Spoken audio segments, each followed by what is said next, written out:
اچھا جی، آج کی ویڈیو میں ہے برصغیر میں نافذ کیے جانے والے ایکٹ۔ تو یہ ایکٹ 6-7 تھے، تو یہ اگر یاد کر لیے جائیں تو بہت فائدہ مند ثابت ہوتے ہیں۔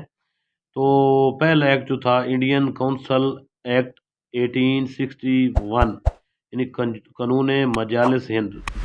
ضرورت تو یہ ہے کہ ان کے آپ انگلش میں نام یاد کریں، تو کیونکہ انگلش میں نام ان کے آسان ہے۔ انڈین کونسل ایکٹ 1861، یعنی انڈین کونسل ایکٹ 1861۔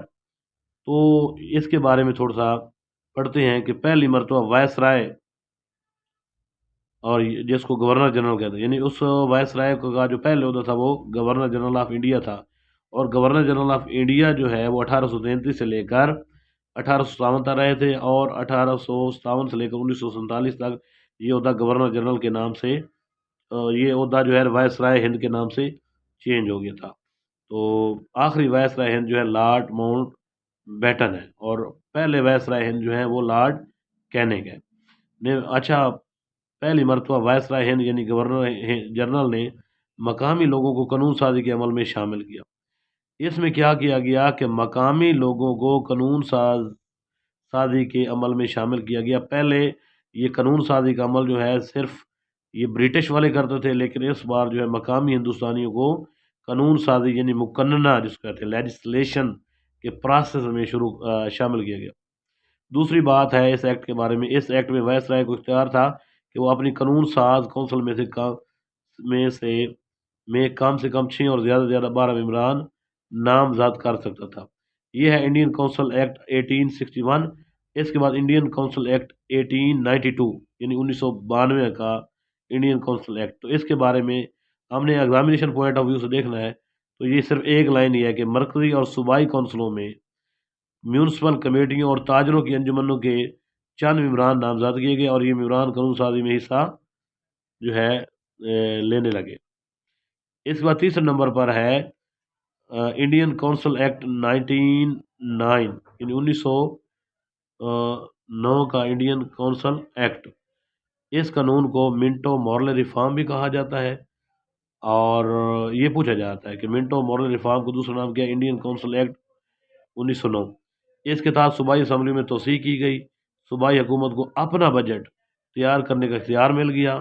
مرکزی مجلس قانون ساز کے نمبر سرکاری ممبران کی تعداد 16 سے بڑھا کر 60 کر دی گئی۔ وائس رائے کی انتظامی کونسل 5 ممبران پر مشتمل تھی، جس میں ایک ہندوستانی بھی شامل تھا۔ اور چوتھی بات اس ایکٹ کے بارے میں، اس ایکٹ کے تحت مسلمانوں کو جداگانہ انتخاب کا حق دیا گیا۔ Very very important, in which act the Muslim given the separate right of the electorate, تو وہ ہے انڈین کونسل ایکٹ 1909۔ اس کو پھر میں دہرا دیتا ہوں، منٹو مورلے ریفارم بھی کہا جاتا ہے، اور صوبائی اسمبلیوں میں توسیع کی گئی، اور اس کے بعد صوبائی حکومتوں کو اپنا بجٹ تیار کرنے کا اختیار مل گیا، اور مرکزی مجلس قانون ساز کے نمبر سرکاری ممبران کی تعداد 16 سے بڑھا کر 60 کر دی گئی، اور وائس رائے کی انتظامی کونسل 5 ممبران پر مشتمل تھی، جس میں ایک ہندوستانی بھی شامل کر لیا گیا۔ اور سب سے اہم بات اس ایکٹ کے بارے میں ہے کہ اس ایکٹ کے تحت مسلمانوں کو جداگانہ انتخاب کا بھی حق دیا گیا۔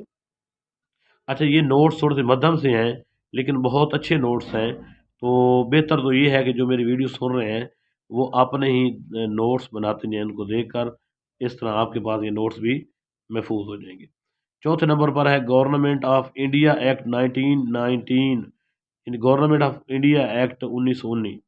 اس کے بارے میں دیکھتے ہیں۔ مرکزی مجلس قانون ساز 2 ایوانوں پر مشتمل تھی، پہلا ایوان بالا جس کو کونسل آف دی اسٹیٹ، اور دوسرا ایوان زیریں جس کو قانون ساز کونسل کا نام دیا گیا۔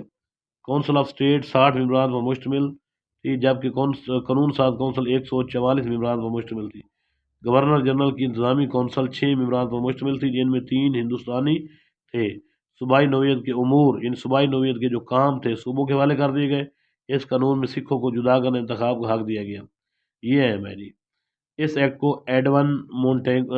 ایڈمن سمول مونٹیگو جو کہ وزیر امور ہند تھا، اور لارڈ چیلمسفورڈ جو کہ وائس رائے ہند رہا تھا 1916 سے لے کر 1921 تک، تو ان دونوں نے مل کر تیار کیا۔ دونوں نے مل کر اس مسودے کی شکل تیار کی، اس لیے اس قانون یا ایکٹ کو